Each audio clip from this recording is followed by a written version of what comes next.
it's time for Toker Talk Radio, the voice of the marijuana nation. What are you people? On dope? Where you can toke. I inhale frequently.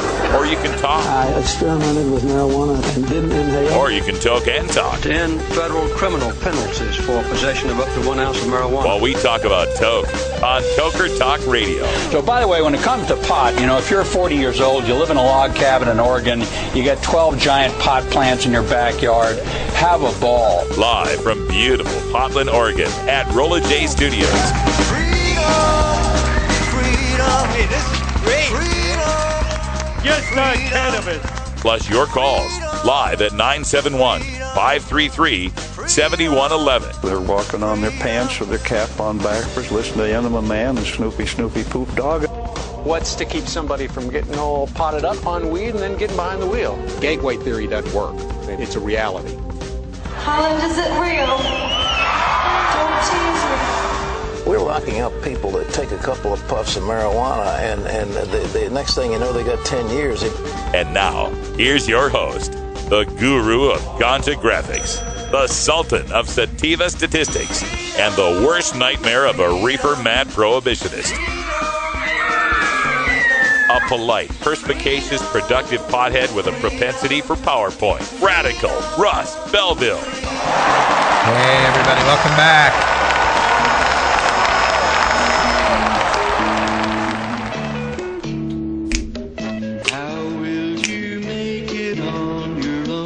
I watched this show a lot when I was a kid. I don't know why. I watched a lot myself. Yeah? What's the newsman on there? I can't remember. Ted Baxter? I'm Ted Baxter! Yeah, Ted Baxter. Someone else do some giving. Love is all around, no need to waste it. You can have it down, why don't you take it? You might just make it after all. You might just make it after all.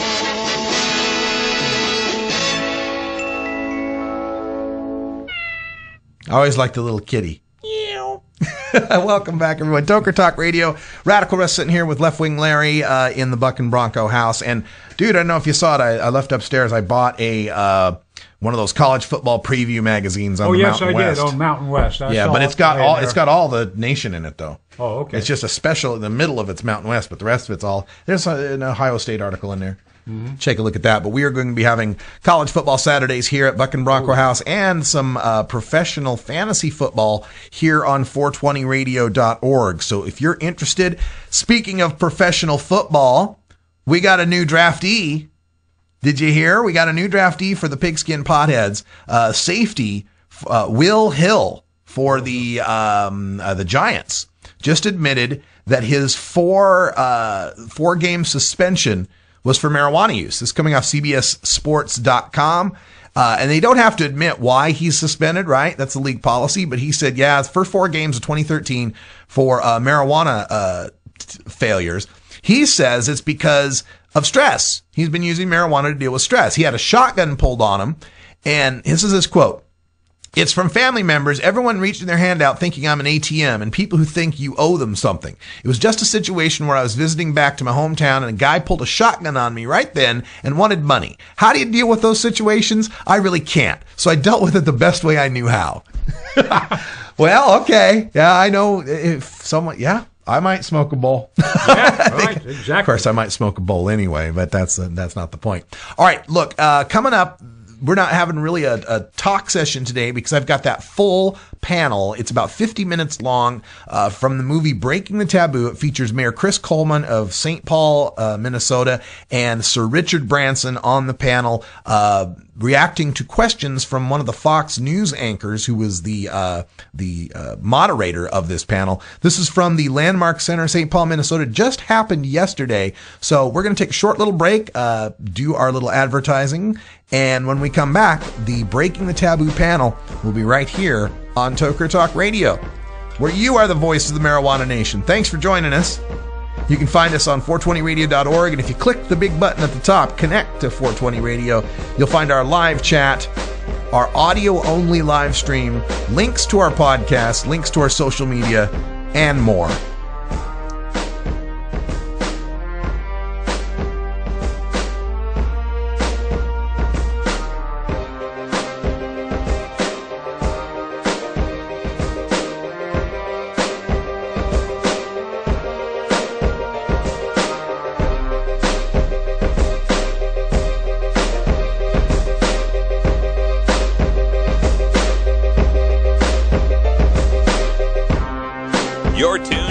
law offices of Omar Figueroa would like to remind you to stand up for your rights. Please do not give up your precious liberties. There's nothing wrong with standing up for our constitutional rights, and in fact, it's the only way to honor the Constitution that recognizes our natural rights. Treat law enforcement with respect and respect the Constitution by standing up for your rights. If you are detained or arrested, stand up for your rights by repeating, "I respectfully invoke all my legal and constitutional rights. I do not consent to any search and seizure. I want to remain silent, and I want to speak to my attorney, Omar Figueroa." Omar Figueroa has more than a decade of experience in federal and California courts and graduated from Yale University, Stanford Law School, and Trial Lawyers College. Please contact the law offices of Omar Figueroa at 415-489-0420 or 707-829-0215 or on the web at www. Wow, that's fabulous studio lighting. I'm kind of into that. Hi, everybody. I hope you're all doing well today on this fine Minneapolis, St. Paul summer day. I spent a lot of time getting dressed this morning, sadly. I had the summer clothes and the winter clothes. I had to find the in-between. Very, very glad to have you all here today. My name is Heidi Collins. I am the evening anchor for Fox 9 News, Sunday through Thursday, 5 and 9. I formerly from Fox 9, I was at CNN for 8 years and covered international and national news. And you know, there really wasn't a day that went by, I don't think, where some of our stories, certainly unplanned, had something to do with drugs, whether it be some type of crime that had come from that or some type of international story with drug trade, all the way to our HIV stories that we've been covering. And it is certainly something that was pervasive in our global coverage, without a doubt. So for many, many years I have covered these types of stories, and I am very honored to be here today to join with you in watching this incredible documentary that will really leave you, I believe, with some interesting thoughts and hopefully some motivations to keep this discussion going. Breaking the Taboo was created by RIchard Branson's son, Sam, and so he is a very proud father here to join in our discussion today after we watch the film. So again, thank you for having me. We're going to have a very interesting discussion along with Mayor Coleman, and he is here as well. Maybe we should give him a round of applause for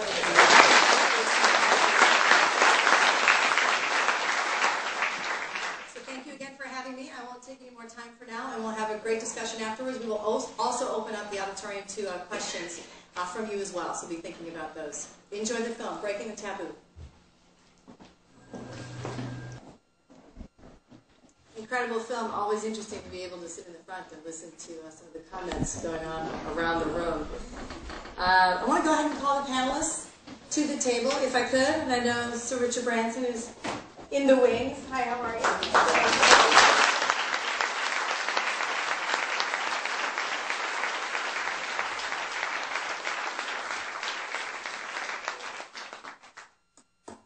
I think what we'll do, if it's all right with everybody, we'll begin by just hearing a bit from our panelists on who they are and why they're here. RIchard Branson, I'm sure that all of us know who you are, but I would like to ask RIchard, we'll get the discussion started with you. I mentioned before you arrived that you are a very proud father and that your son has created this incredible film. How does it go from there? How did you get involved? Why are you so passionate about this? And why are you in St. Paul, Minnesota today? Was that 3 questions? I'm involved in an organization called the Elders, which is a group of wonderful men and women that was set up by Nelson Mandela, and they go into conflict regions to try to resolve conflicts. And one of the elders is a man called President Cardozo, who used to be president of Brazil. And at an elders meeting about 2 years ago, he asked me if I could be the entrepreneur on the Global Drug Commission panel where they were going to spend 2 years investigating the war on drugs and see whether there was a better way of doing it. And basically the commission consisted of 18 ex-presidents who had all realised that when they were in office, they hadn't done the right thing and that they wanted to do something about it. And so I said I'd be delighted to join and have spent the last few years looking with the commissioners at the war on drugs. And we've all realised just what an abject failure it's been and feel there must be a better way. Thank you so much. Sitting next to you, we have Naya Arberton. Tell us a little bit about yourself, Naya, and why you're here today. Well, thank you, and thank all of you so much for coming. I spent the last 4 decades working with the various cultures of degradation in the United States and a few other countries that have been created and driven by the drug war. That means prisons, prostitutes, orphan children, work along the border. My home base is an organization called the Amity Foundation, which I helped to start. And we are in 3 border states, and we work in developing strategies to help people go from degradation to dignity. I started working in prisons because my story is that I was incarcerated in Mexico for smuggling when I was 17 in the late 1960s. I then got out and was arrested by the FBI and was then given a very well-constructed chance on my 18th birthday, and I became a citizen and started working in this field in a variety of different ways. And in my early 30s, I met a woman who was my exact same age, who, as it turned out, had been sentenced in Arizona at the exact same time that I had gone to court, except she didn't get a chance.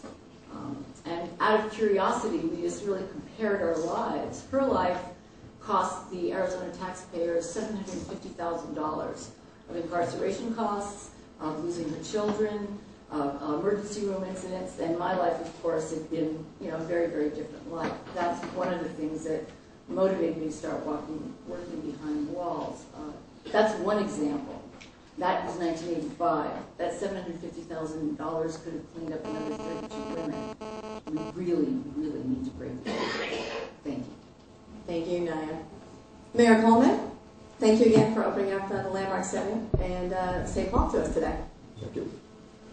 It's great to be here. I mean, the movie says everything that you could possibly say about the insanity of the war on drugs as we currently are waging it. And it's one of the things, it was a great movie, tell your son I liked it, but I wish it had talked a little bit more about the racial component about the war on drugs as well, because I think that's one of the things that we're really seeing in communities across America is the devastation, particularly in the African American community. And we saw that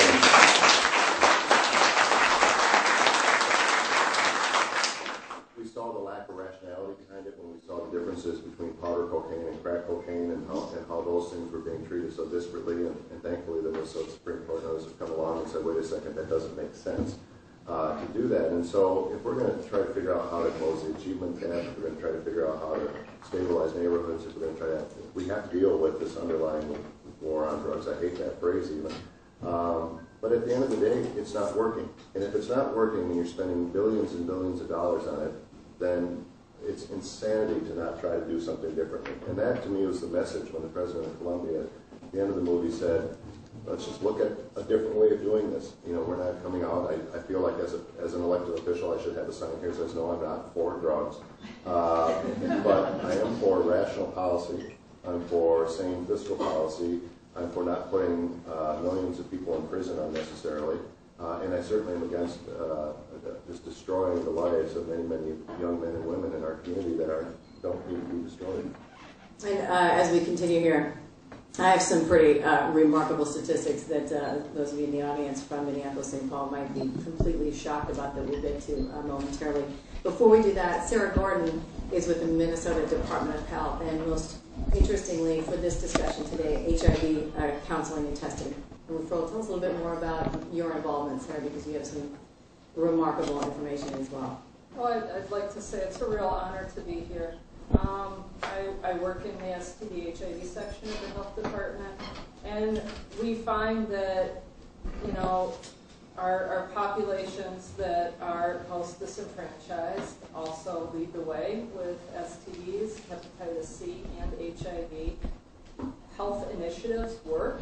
Good public health that takes a harm reduction approach works, and that's why I'm very happy to be on this panel today. Well, thanks to all of you for being here, first off, and thanks to you all for watching the film. I want to get straight to something that I found, and this I'm sure will be very familiar to both Sarah and the mayor. This is drug abuse trends in Minneapolis-St. Paul, June of 2013. Even in my position and in my work of reporting things like this, I don't remember these numbers, and I don't believe I've reported them before, so listen with me if you would, and I'll get your reaction. Heroin and prescription opiates dominated the drug abuse situation in the Minneapolis-St. Paul metropolitan area in 2012. From 11 to 12, opiate-related deaths increased in Ramsey County from 36 to 45, but remained stable in Hennepin County. Heroin-involved visits to hospital emergency departments nearly tripled from 2004 to 2011. And we're talking about 3,500 deaths at the highest point. Rose 54.8% from 2010 to 2011 alone. Emergency department visits involving prescription narcotic analgesics more than doubled from 2004 to 2011. That is a 149.3% increase. I guess I would go back to Mayor Coleman and, of course, RIchard Branson as well. Those numbers are, I mean, the numbers are always staggering. How do we make sense of the numbers? Well, you can slice it a whole bunch of different ways. You look at it's affecting not just inner cities or core cities like Minneapolis and St. Paul, but if recent articles about the rise in heroin deaths in western Wisconsin have been just devastating for these small communities.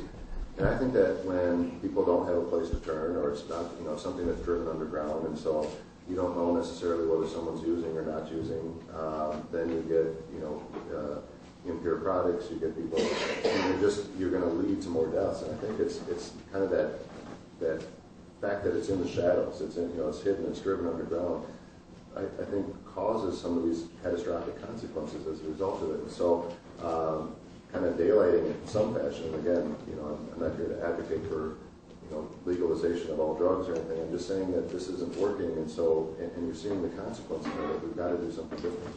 Now, he talks about being in the shadows. Do you know about that? Well, yeah, I think when people know that they're going to be punished, it's very difficult to come forward. You can see staggering numbers with pregnant women who are using drugs, who are scared to go to a hospital or scared, to try and ask for help because they know that they're going to get arrested for child abuse. I mean, that's certainly true in many states as well. So there's a whole issue of getting it out of the shadows. There's a whole issue, as you said so correctly, in terms of what we call the drug war being the new Jim Crow, for lack of another word. The woman that I talked about was Native American and Mexican. I got a chance because I'm white with blue eyes. I really believe that in those years, many years ago. And the thing that's so important is we really can do something about it. Every single community, if people speak up, we really can do something about it. It doesn't have to start only with the policymakers. I mean, if people speak up and their support, we can begin to change it. I would guess in the young people here, there are probably the equivalent of some 16-year-olds who, if they knew it was safe to speak up, would be the Malalas, if you will, and they would have a lot to say if they knew they wouldn't get in trouble. And Richard, obviously, you have been in on many of these discussions about some of these different approaches, as you mentioned. I would be very curious to know, since Sam has done the film, which I know released December in 2012, right? What the reaction has been, what some of these discussions have been. Have they had some impact, do you believe? Yes, I think they have. I think we're going to see South America breaking ranks with the rest of the world, possibly as soon as next year. They just had enough of their citizens killed in vain, and I think they the indications are that they will break rank, and I think the film commission contributed towards their thinking. Just going back to the heroin situation, I think in the film it made clear that Portugal is an extremely good example of a country that was really struggling with heroin, with people picking up HIV and hepatitis C from heroin use. And when they 10 years ago they just said, right, nobody, doesn't matter who they are, nobody is going to prison ever again in Portugal for taking any kind of drugs. And if you have a drug issue, you can come along and see us. We've got a committee of wonderful people you can sit down and talk to. Clearly it becomes a public health issue. It becomes a public health issue. They come and they sit down with these people, and then if they need a clean needle, they give them a clean needle to make sure they don't pick up HIV or hepatitis C. And they're given the drugs, so they don't have to go and break and enter into people's houses to get their heroin fix. And then, when they're ready, there are clinics which cost a third of the price of prisons where they can go to get on. And as a result, Portugal has reduced the amount of people on heroin dramatically. The amount of people getting HIV or hepatitis C is reduced dramatically. And other European countries, Switzerland, Germany, are beginning to follow suit. And what we need is all the money that's spent in prison, and as you say, looking up black people in particular in America in prison. If all that money could be spent on setting up needle exchanges, places where people would go, with psychiatrists for them to talk to, that would be so much more. Sarah, how difficult is that? How much does that cost when the taxpayers say, well, I don't really want to pay for someone's drug habit if we were to legalize it? Obviously, there is pushback for many of those types of things. Do they have the numbers to compare, as Richard is saying, how much more expensive it would be for incarceration? Well, I don't have the incarceration numbers. I can tell you that HIV lifetime costs are around $355,000 a person. The lifetime cost living with Hep C is around $65,000. Treatment for Hep C is now upwards of $75,000. And when we use public health interventions, we avert disease. CDC estimates that our prevention efforts have averted 350,000 new infections. So our cost saving in HIV prevention from 91 to 2006 has been $125 billion. I don't know the number either. And then you get these people back into society where instead of having to break and enter to get their drug fix, they become normal members of society again, tax-paying members of society again. So it is a win-win all round if you can take that approach. For a snapshot, I've done a lot of work in maximum security prisons in California, which is overloaded with people incarcerated for drugs, and also authored the 3 Strikes Law, which didn't make any sense either. But just as a snapshot, you do have these things in America. I know. The question I'm asked most frequently when I travel is, why are Americans so punitive? But one toilet in the California system, one toilet for one cell, every single one of those stainless steel toilets is $2,500. Think about that. What does that say about us as a culture? That's ridiculous. But you can't. It's one piece. It's molded. You can't hit yourself on the head with a lid. You can't drown in it, so forth and so on. But you're in those prisons. You are easily, when you start factoring in construction and staff, you're running anywhere from $30,000 to $75,000 or $80,000 a year per person. But if it were to be easy, it wouldn't be 4 years that we've been working on this problem, we collectively, whether it's this country or other countries and so forth. And so, Mayor Coleman, you as a person in the politics, you in charge of police force and so forth for the city of St. Paul, you hear a lot of the pushback from people who say, hang on a minute, this is really scary. I mean, yes, we can compare it to alcohol and prohibition, and yes, we can talk about legalization of tobacco.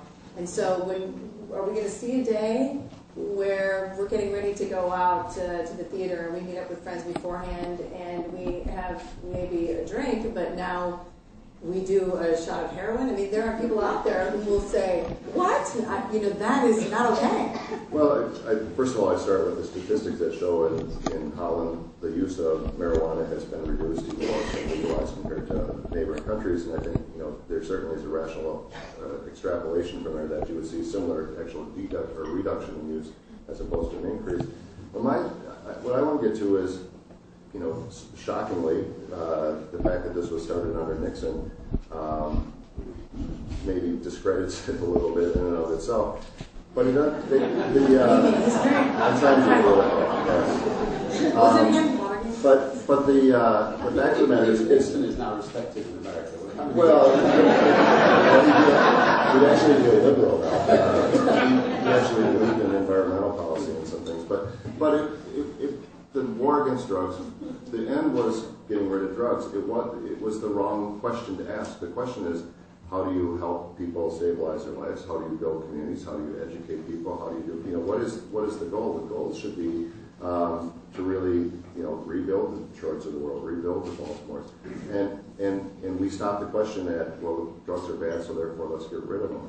If you took the $78 billion a year that suggested we could get through the taxation of legalization, if you take the 100,000 plus that we spend every year on incarceration and multiply that by 2.3 million people, if you reinvested that into our communities and rebuild schools and rebuild, housing and rebuild, jobs and all of those things, that would be the best way to, deal with the drug war is give people some optimism, give them some hope, give them a decent place to live, give them an education, and deal with these drug problems. So we're asking the wrong question. It's not how do we get rid of drugs. It's what are we trying to create as a society. And if we looked at it from that perspective, we would do things differently.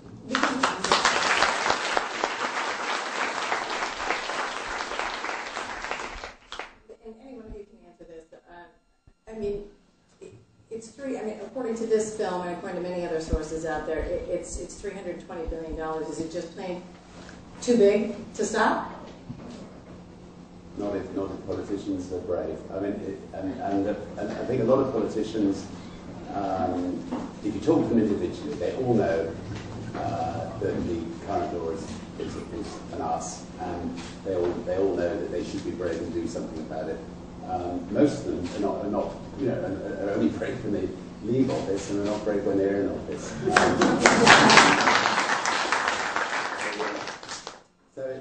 This is why there's someone sitting in between the mayor.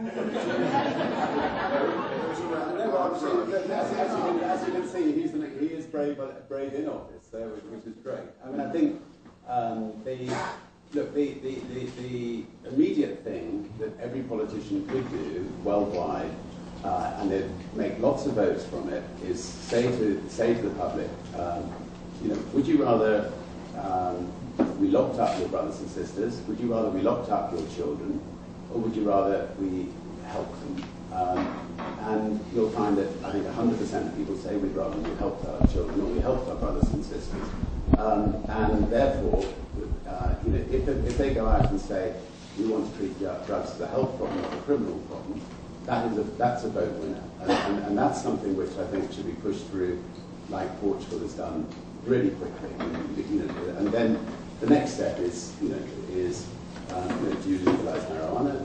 Personally, and I think most of the drug commissioners agree that almost all of us agree that makes sense as well. But if it's politically not acceptable as a first step, whatever happens, just push through treating drugs as a health problem, not a criminal problem, because it works, and it will save, it'll sort out about 60% of the problem. And then later on you can move on, to legalizing marijuana and going one step further. What about that slippery slope? Yeah. Well, I think the problem is, and I think Richard's exactly right. If you ask, how do you want your brothers and sisters, your children treated? But the problem is we don't see them as our brothers and sisters or our children. We see them as those people, and they're isolated in neighborhoods where where people don't go, and they're different color, different race, or those things. You're speaking specifically of addicts. I'm talking about how this whole structure is kind of ignoring the racial component. Because we can say that those addicts are those people, or they're somehow different than we are, or they're not our brothers or sisters or our children. And I think that we have to start recognizing them and treating them, as Richard suggested, as our, they're all part of our family, and how would we want our family members treated? I think that that's just a challenge that we have, because we are able to say, oh, those are those crazy drug addicts over there, as opposed to recognizing the fact that they're among them. And I think that that's why that story about the heroin usage and the deaths in western Wisconsin is so troubling. Because it's kind of hard to say, well, those, they're us.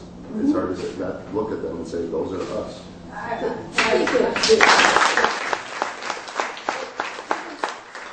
Anytime we're using war rhetoric, it's very dangerous.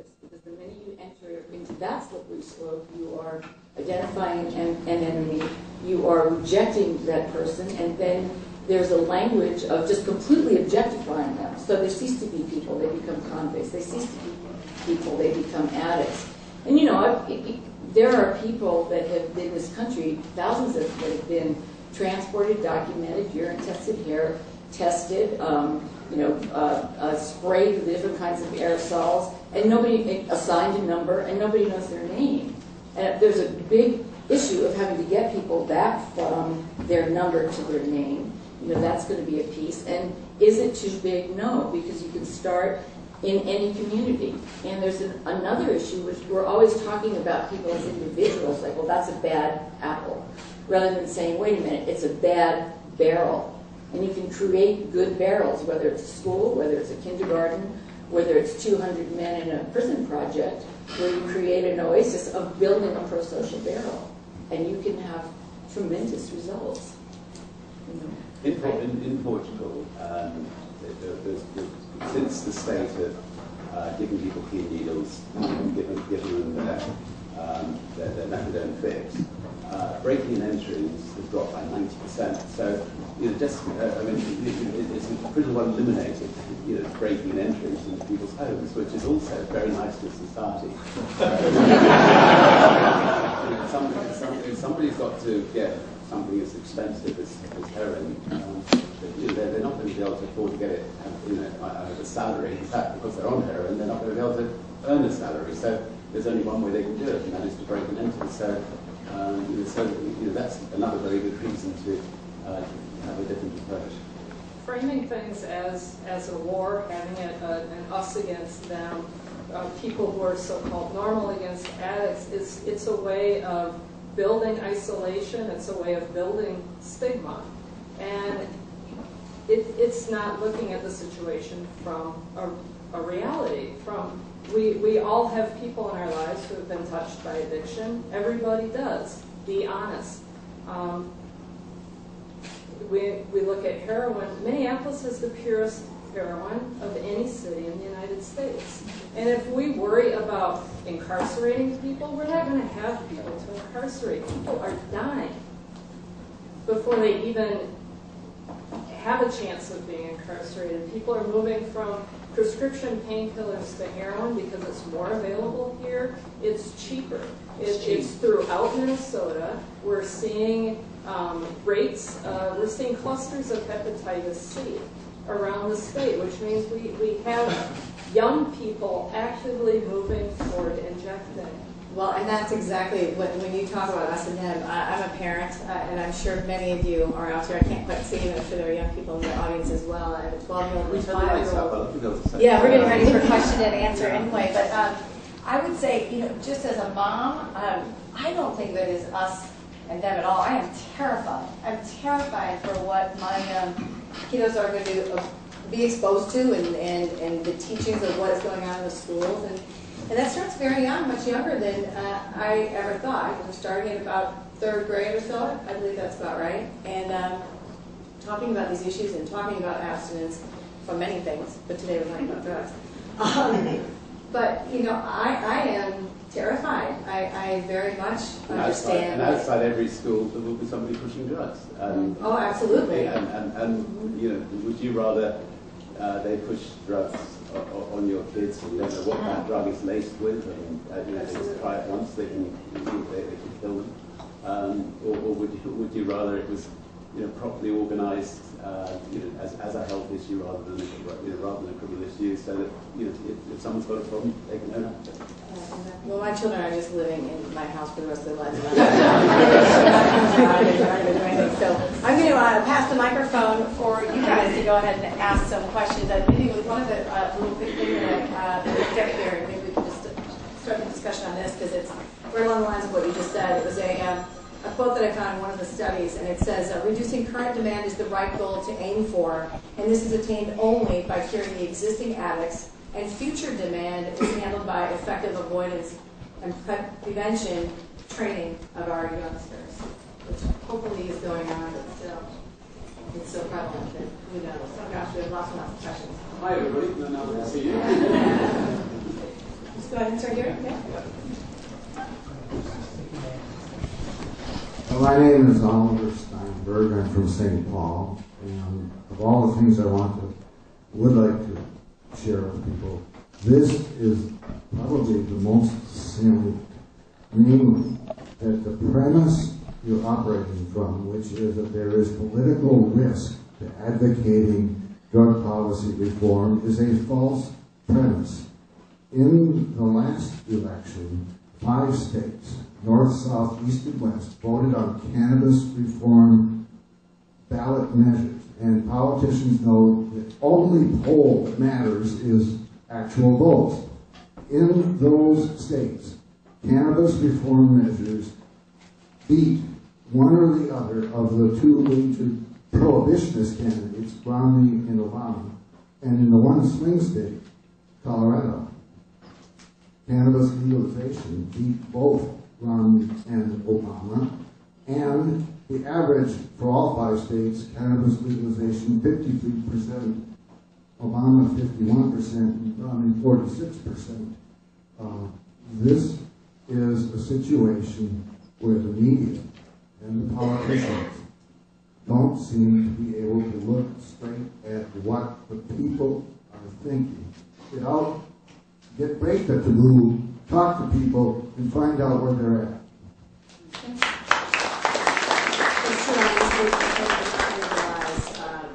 Something you want to comment on that? Sorry. Minnesota did not vote to legalize marijuana. No, I think though that there seems to be an arc that's trending towards that direction across the country. Although there's still, if you look at the number of states that still have minor possession of marijuana as a felony, where you can be locked up for a year or 2 or more. Or life. It's right, exactly. So you get to that. I mean, that's insanity. And I don't think that the decriminalization of marijuana in the state of Minnesota has led to an explosion of marijuana use. I'd like to see somebody try to prove that to me.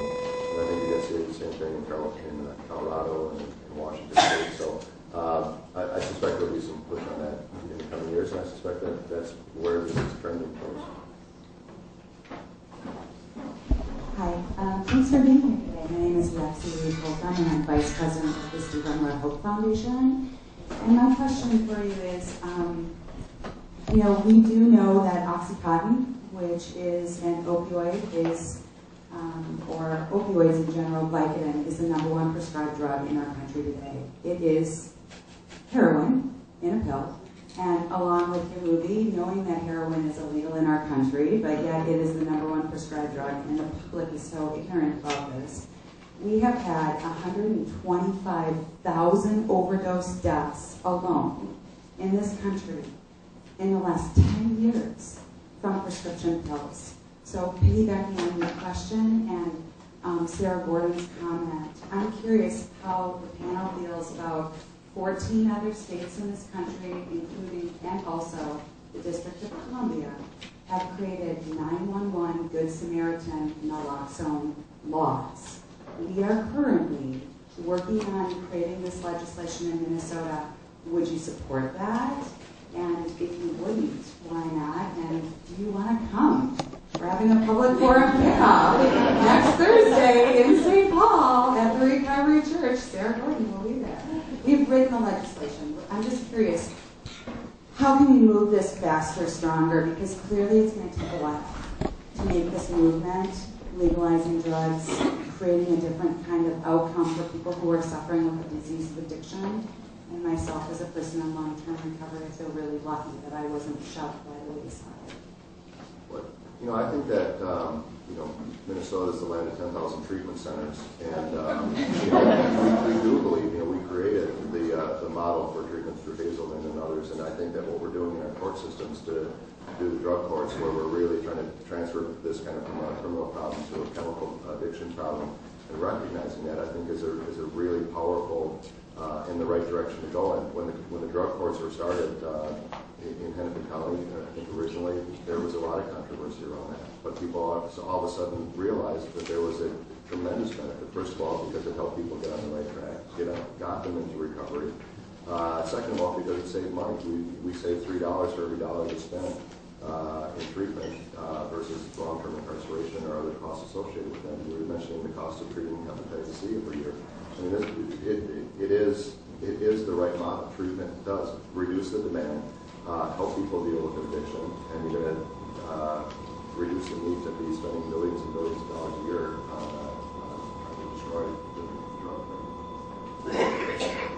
You bring up a very interesting point, though, which is part of our uniquely American problem that is not mirrored so much in Europe and South America, which is that we use about 50% of all the prescription drugs that are manufactured on the planet. And that's very scary. And I've seen a lot of young women in particular that are going up to our centers, 20 and 30 prescriptions that they all get legally from different doctors. And that's consistently increased over the last 30 years. And at some point, we are going to need to take a look at sort of the wounded feelings function in our culture, because for people to be using all these different kinds of medications, there's an issue around being able to feel, being emotional, being an emotional intelligence issue. And I think to respond to what you said about schools, there's an issue around there's prevention, but the greatest prevention is teaching children what to say yes to, and teaching children to be able to have empathy for themselves and each other, and grow in all the other intelligences that are not just focused on the academic, which is moral intelligence, spiritual intelligence, and most importantly, emotional intelligence. Because being an addict isn't fun, whether you're dealing with prescription pills or heroin. It's a miserable experience, and most people really want a pathway out. And that was a wonderful interview. I probably heard that thousands and thousands of times with the African American woman saying, I just didn't know how to get out. And that makes that we can provide a lot of bridges.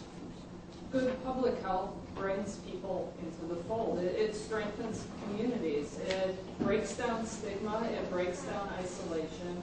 It empowers people. It allows people to take control of their health, make decisions about their bodies to keep them free from disease. When people are afraid to call 911, because someone is dying because they fear arrest, to put someone in that position, that's a moral failing on our part. We need to provide people means to get help, to be able to call the police if they need emergency rescue. We need systems that allow people to become part of the greater community. That's good public health, and that's what strengthens our community. It breaks down these systems of, that we've created. We have systems that are racist. We have, unfortunately, huge punitive means of handling drugs, of handling addiction, and it breaks our society down. It's how we treat alcoholics, achieving a different. 90% of people drink alcohol without a problem. Maybe 95%. 5% have a problem. The same with some drugs. 5% people smoke marijuana without a problem. 5% have a problem. I have a quick request because Richard Branson said something about South America, and having grown up there and many friends there, my request to the audience is that if you see a program on television about the effect of American drug policy in South America, or you see a human interest story in a magazine, to just pay attention to it, because there's so many people in Latin America that feel very much like we all do, that are trying to raise their families, and they have just had such a difficult time with the U.S. drug policies. And I can't stress that enough. And I'm really, the number of street children, kids in Bolivia, that are 10 smoking coca básica. I mean, it's just been horrible. And oftentimes, some Americans view those countries just as supply countries without saying, well, gee, the U.S. is a supply country too, but of prescription drugs and role reversing, because it's really so much a global issue, and we really, we all want our children, our grandchildren to have good lives. Lots of hands up. Say us lunch for lunch.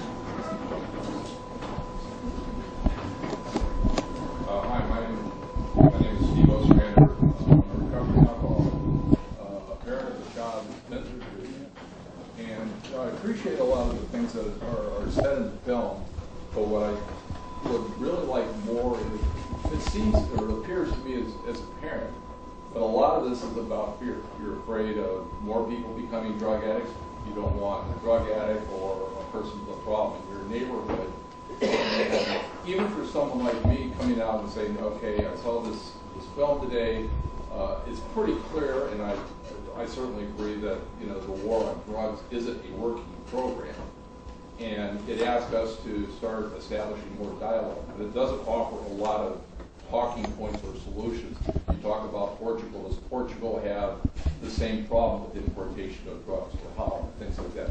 What's happening with drug trade or drug things going on in Oregon, places where they changed the law? So is there a way to get more talking points and more proof to say, yes, this is part of the dialogue, and here are some of the solutions that work? And you touch on some of those in the film, but it's still kind of at a soft level.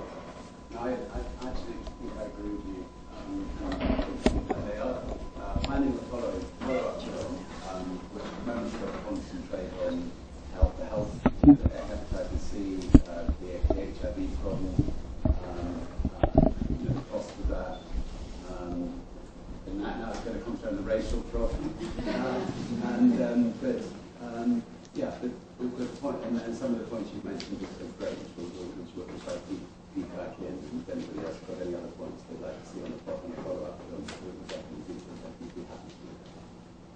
Congratulations on recovery.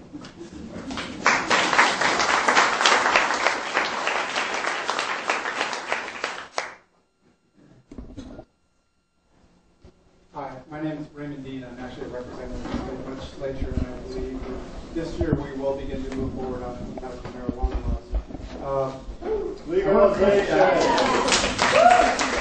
want to push back a little bit in how we portray communities of color in their drug use. It's actually statistically the same as it is in white communities. What we do differently in communities of color is we over-police, we over-arrest, we overcharge, we over-prosecute, we over-incarcerate. So that's where we begin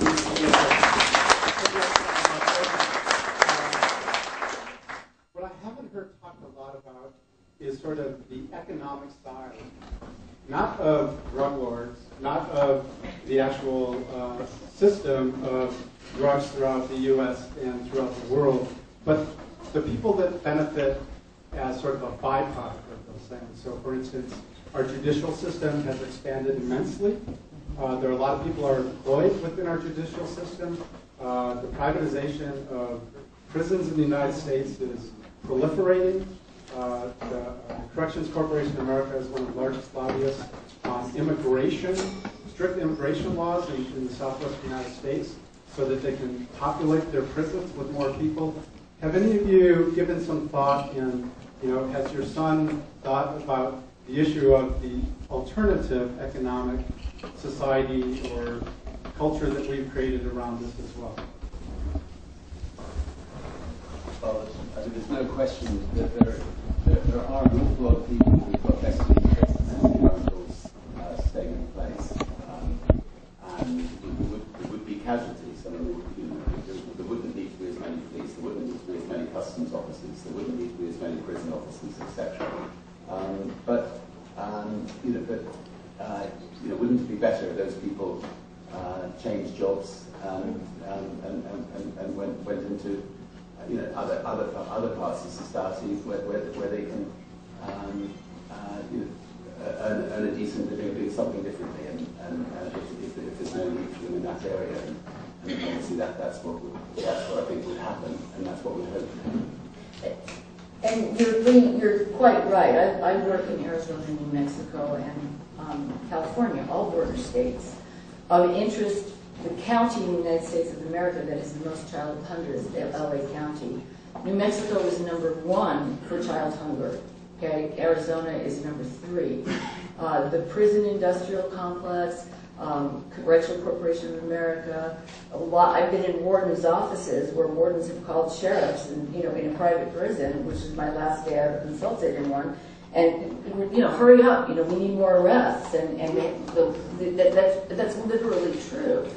And there's some paradigm shifting that has to occur all the way around, so that we have people not earning a living off the backs of the indigent, i.e., okay, why aren't wardens rewarded for recidivism reduction?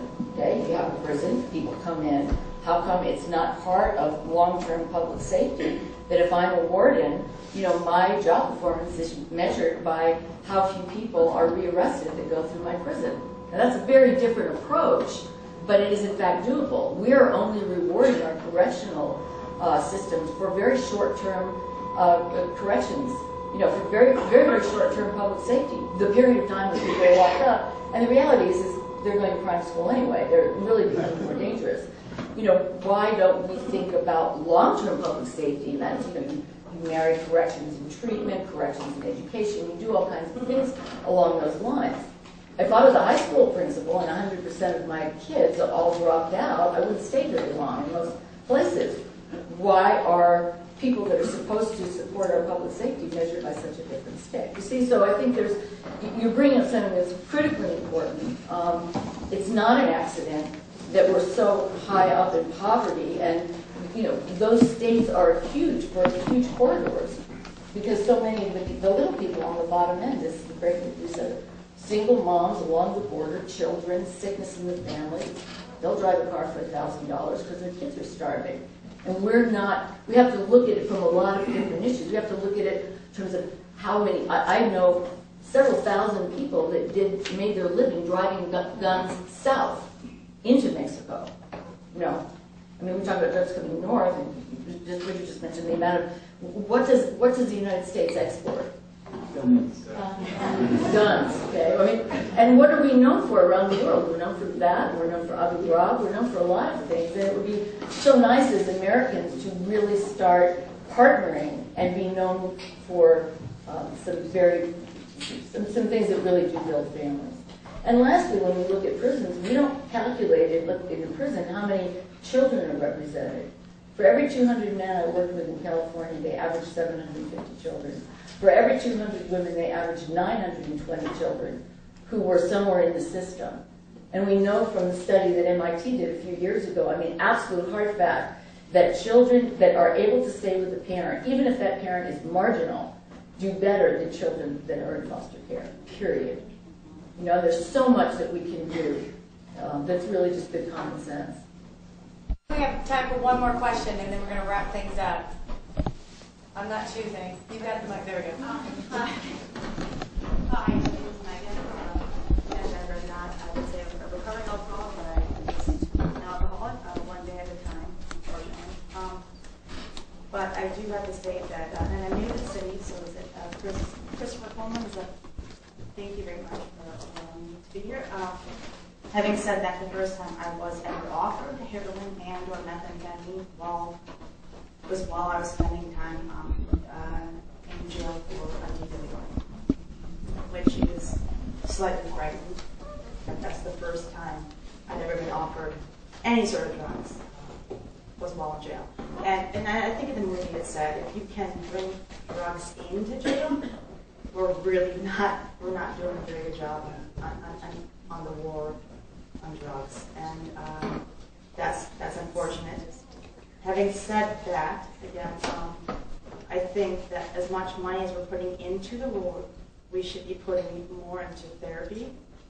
And I know that my boyfriend, Sultan, he went to Al-Anon for the first time 2 days ago, and I think it's Al-Anon, it's AA, it's therapy that's going to get us through this. It's not going to be putting people in prison or incarcerating people, because I think a lot of it has to come down to like mental issues and not being able to deal with what really is on the plate. Well, thanks. Thank you. Thank you for sharing.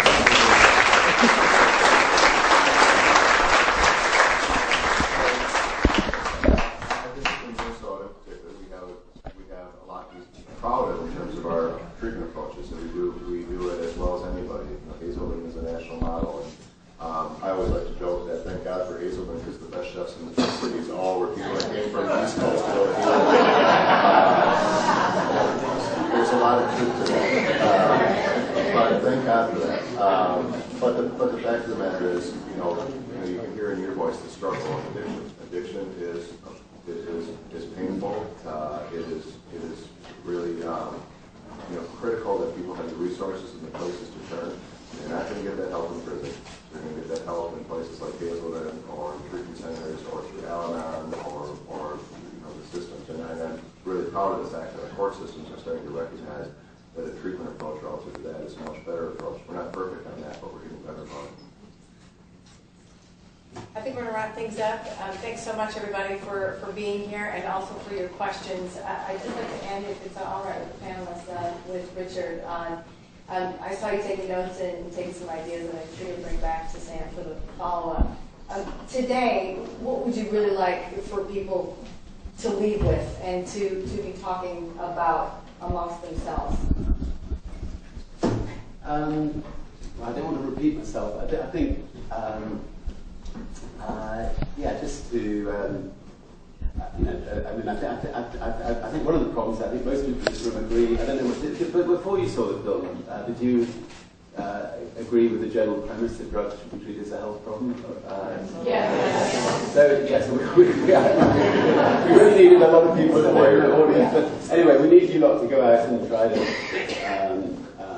get to people who wouldn't necessarily agree and try to get them on the side. And with the film Breaking the Taboo, Sam, normally documentary films are only seen by about 50,000 people, and we put it up on the internet and got nearly 1 million hits in next to no time. And it will be going back up on the internet. It's got 1 or 2 television showings going back up again soon. So people want to use it to get maybe groups of people together and have a debate with them. That would be great. Anyway, it's good to have a mayor who's talks that sense. That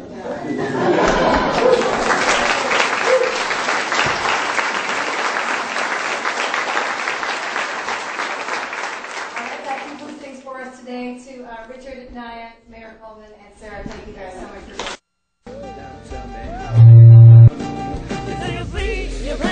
It's an amazing time I had there in St. Paul. The chance to interview Sir Richard Branson, one of my favorite interviews of all time, even though it was only 6 minutes. Thanks for joining us here for Hour 2 Toker Talk Radio.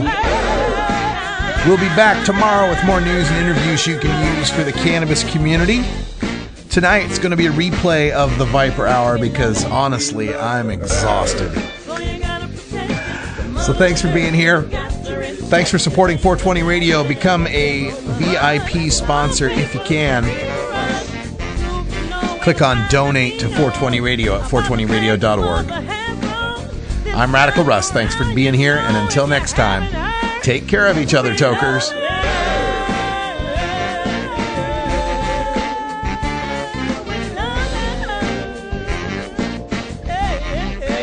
This is the Russ Belville Show. The Russ Belville Show is blogging and podcasting daily at radicalruss.com.